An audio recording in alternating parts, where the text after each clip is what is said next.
Is buying a Salvage car a good idea? Yes or no? Me, personally, I think it's a good idea, because welcome to SL Fan, where we be getting it in, where we get them bitches in pieces and we put them bitches together. So right now, I'm chilling. I'm sitting in a Salvage car. My Salvage car that I put together.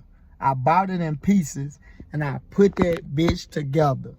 And we drove that bitch from Tennessee to Arizona. You feel me? So, let's jump into this just like this. I'm going to break it down for y'all just like this. Most times, bro, let me get comfortable in this joint. Let me get comfortable in this. So, look, most times, it depends on you and your skill set with your automotive skill set, bro. It can be dangerous, too, because tires can fall off if it ain't inspected right. Axles can fall off and all type of shit, and all type of crazy shit can happen. So you want to be aware of that. So you want to check it top to bottom, front to back, side to side. You feel me? So first thing I do when I get a Salvage car or whatever, let me see, do the transmission and the motor work. That's the first thing I'm looking for. The second thing, I'm looking for the frame damage or whatever. I'm looking at both of the frame rails at the front of the car. Sometimes you can't see it from the top because the motor in there and shit. Sometimes you have to look under the bottom, or you might have to take the bump off or put it on a lift or jack it up to see both of them. Then the next thing I'm looking at, all the axles, the lower arm control, the upper arm control, the tie rods. I'm trying to see is anything bent under there or whatever. After that, after I see it's running, it's shift gears, not running hot, I move on with the process. I look at the inside or whatever. I focus on the inside, maybe the last thing, maybe the first thing, depending on how it's coming. I do the airbags if the airbag's out. I do the airbags. Then if the dash busted, I put a new dash in if the dash busted. And then I focus on the seatbelts, because sometimes the seatbelts be locked. The seatbelts be locked when you do it. So I replace both of the seatbelts or all of the seatbelts. And I get everything reset. After I get everything reset, I done fix all the parts. I done fix everything. I can drive it. We take it for inspection so we can fix the title. They look at the VIN. They do the rebuilding process. They turn the Salvage title into a rebuilt title. Bam.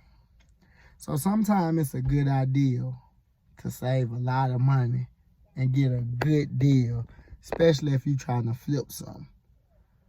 But right now, we sitting in one, and we drove it 1,400 to 1,500 miles away from where I'm from to another city.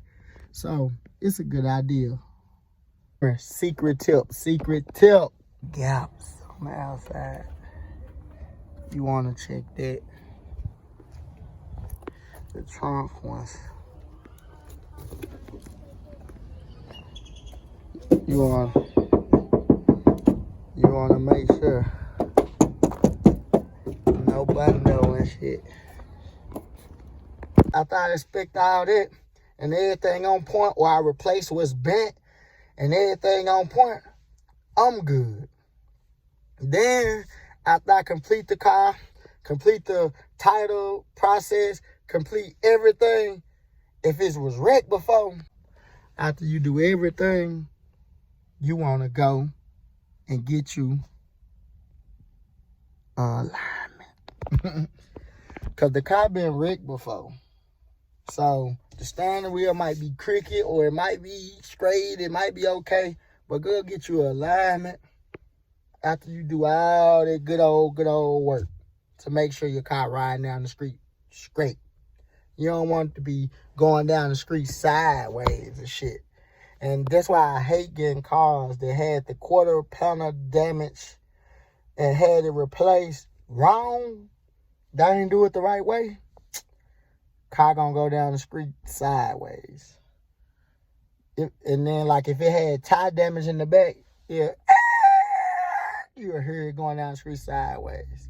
But other than that, I answered your question. If I answered your question in this video, did some justice or help you make a good decision, comment in the bottom, comment down below, and let me know if it helped you.